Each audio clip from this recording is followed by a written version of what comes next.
My guest today is an accomplished keyboardist known for his work with Japan and Porcupine Tree. He has a brand new solo album out called Planets and Persona. Pleased to welcome Richard Barbieri. Hi there, how you doing? I'm good. How are you doing? Yeah, I'm okay, thanks.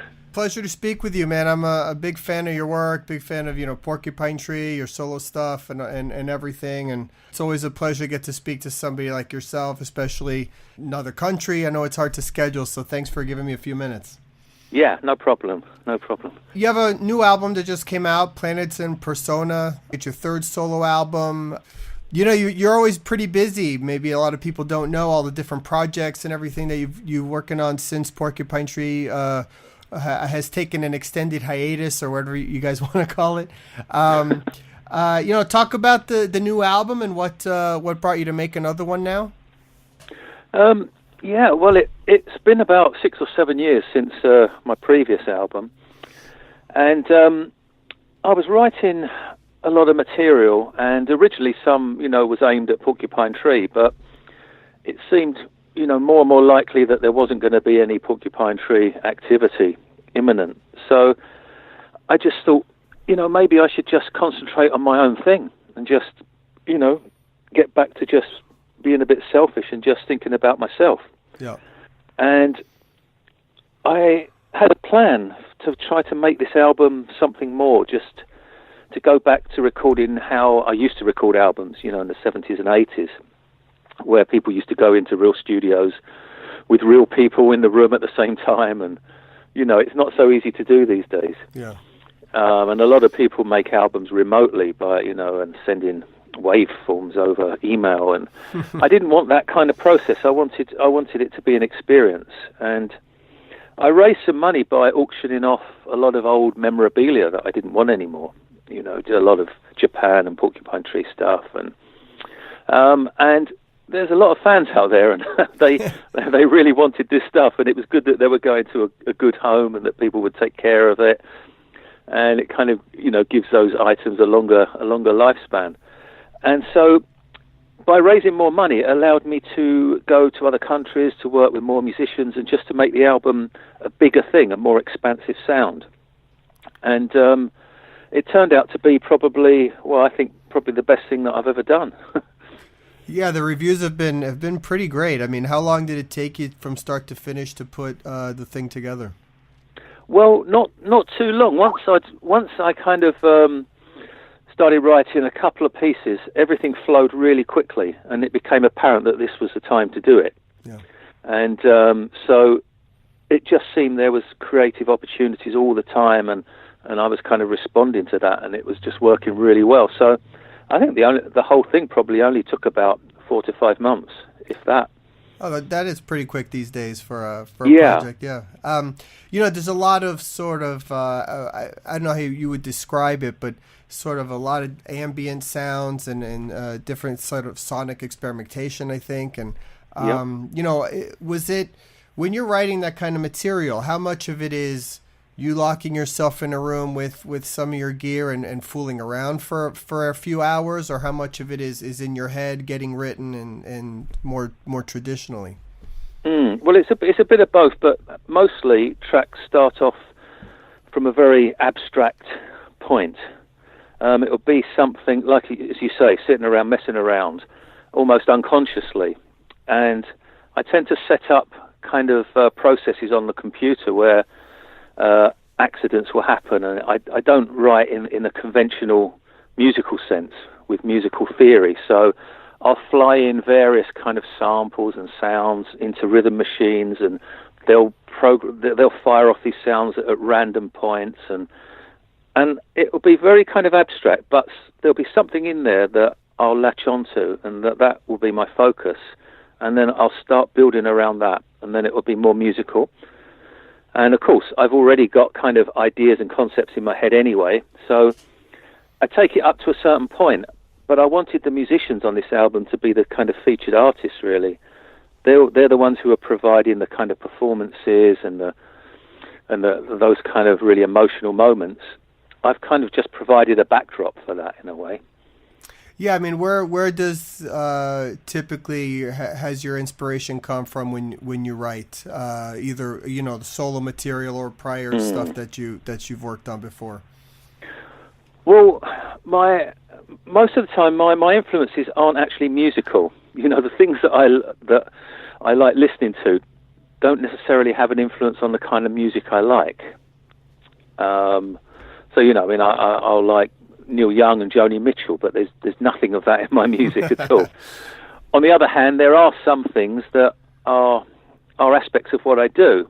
I was quite, I would say I was quite influenced by Robert Wyatt. I don't know if you've ever heard an album he made called Rock Bottom. No, can't say I have. It was produced, it's an amazing album. It was produced by Nick Mason from Pink Floyd. Okay. And in 1974, I think. And that was kind of an amazing album for me. And there's little touches there, a little kind of nods towards that. But no, to be honest, I'm more influenced by kind of emotions and places and atmospheres than I am actual musical pieces. How does your approach change when working with a vocalist in what you write? My kind of approach to making music doesn't change, but if you're working with a vocalist, say if I'm working in Porcupine Tree or something, then you're working with songs. So you are you're kind of serving a song. That's the most important thing. But I still work in quite an abstract way. And I think that's one of the things that I kind of added to Porcupine Tree was I brought a more kind of abstract musical sort of sense to it. Yeah. You also worked with Steve Hogarth on a couple of releases over the last few years. Yeah. What were those experiences like working with him? And I'm assuming you're a big Marillion fan. I do like them. Yeah, I do like them. But I mean, I've known Steve a long while. We're best buddies, and but we hadn't made any music together. I'd toured a little bit on his solo project and played on his solo album.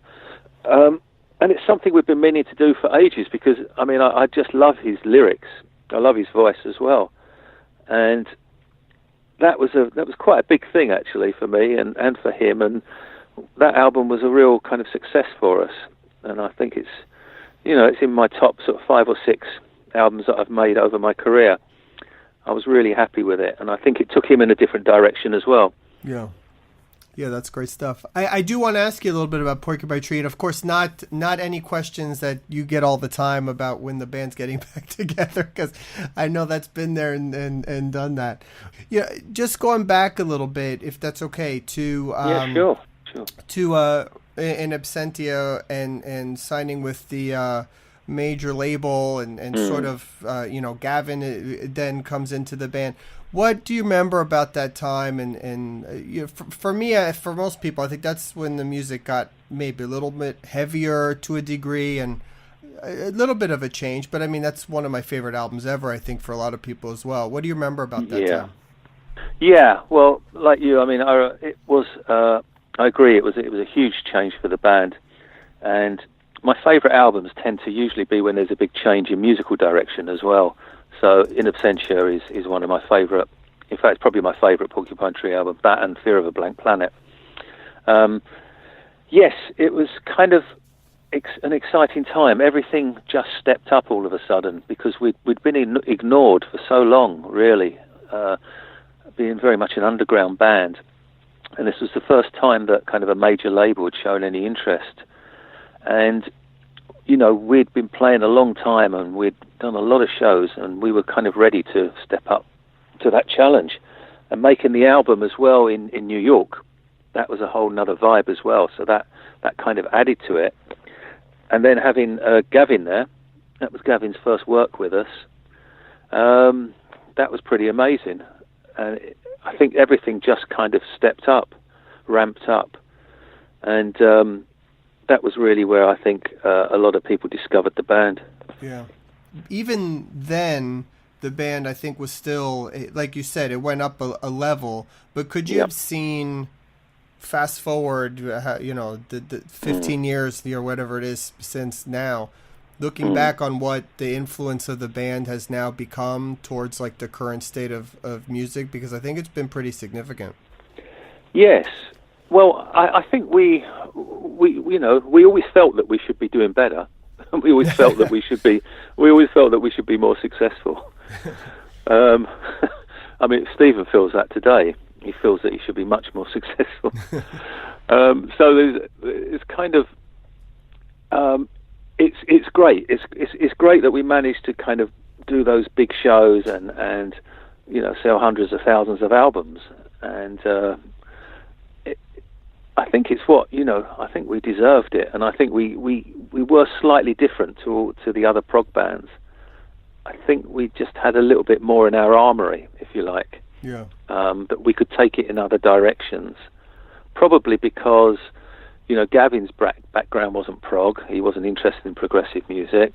And I'm not a technical player. I mean, I don't really have any music theory, so I'm probably the worst person to join a prog band.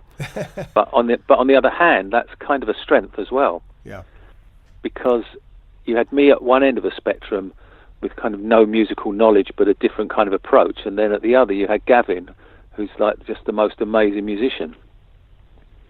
I just think we just had that something extra, so we could go and do like a heavy rock festival, and people would get into it. Right. They wouldn't bottle us off the stage, even though we didn't look the part. They would get into it. Or we could do, quite commercial short tracks, or we could do, progressive rock epics. I just think that we, as I say, I think we just had more to offer. Talking about Fear of a Blank Planet, because that's the other one that sort of people look at and say one of the highlights of the band. How do you see that one, for the jump from In Absentia to Fear of a Blank Planet, and why that one stands out? Well, I think it stands out for me as well because it was much more of a group effort. There was much more songwriting going on with the band, much more group jams and sessions, and so there were more co-writes and a lot more arrangement input coming from the band. And I think that always took it in a more interesting direction for me. I think if Stephen was just left on his own, then I don't think the material was as strong. The songs might have been strong, but I think sonically it wasn't as strong. So if you take, for example, the Incident album, I don't really like side one that much anymore. It doesn't hold up for me. Mm-hmm. And I find the disc 2 more interesting. Not song-wise, but sonically wise. And that's because it came out of kind of group writing sessions. That's interesting. I want to ask you a little bit about the music business today and streaming, and how somebody like yourself finds, Porcupine Tree was sort of at the last era of when you could maybe sell some records, right? So how does somebody like yourself look at the business today and sort of figure out how to navigate? Yeah, well, I think it's really tough for new artists, definitely. I mean, for huge artists who music is just entertainment, and not art, they'll be fine because they find other ways of making money through advertising and syncing films with film syncs and sponsorship, and that's all nothing to do with music really.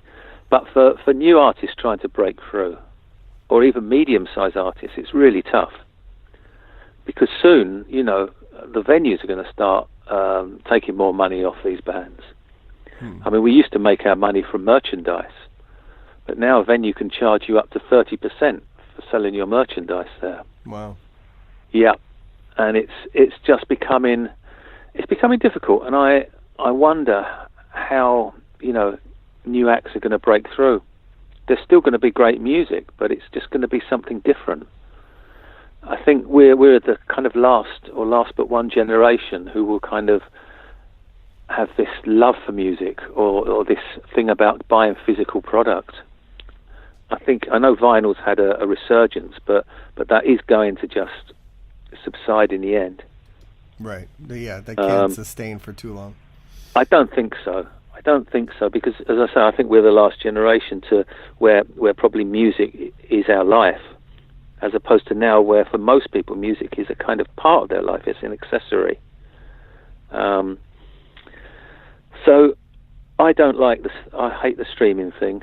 I don't have any of my albums up there. I let them have a couple of tracks from each album so people can hear what it's about, and then they're just going to have to buy it, you know. Yeah, I like that approach a little bit, actually. There's some artists that choose to not have anything, and I think then you're maybe cutting off yourself completely.